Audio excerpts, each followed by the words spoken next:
So ìtumọ̀ ènìyàn òun ni Ọlọ́run fi kíkì wa. Ẹ bá wọ̀ wọ owó yíyẹn àfikún yíyẹn. Òmìnira Yorùbá tẹ̀sán tù. Ẹ lọ bá ẹbí ṣàṣìṣàlẹ̀.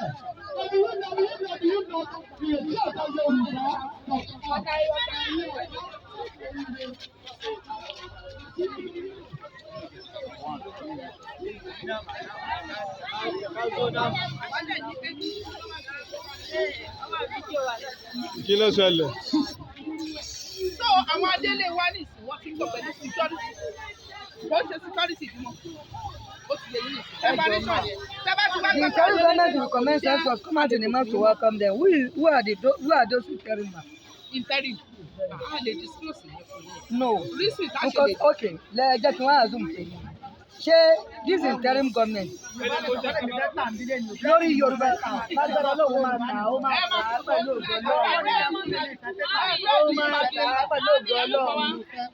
Yorùbá interim government ṣé lórí Yorùbá nation nìkan ni Interim òun náà ní ilẹ̀ Yorùbá nìkan. Ilẹ̀ Yorùbá nìkan ni interim government yìí máa wà. Ọlọ́run àjọ ó ṣeé ṣe.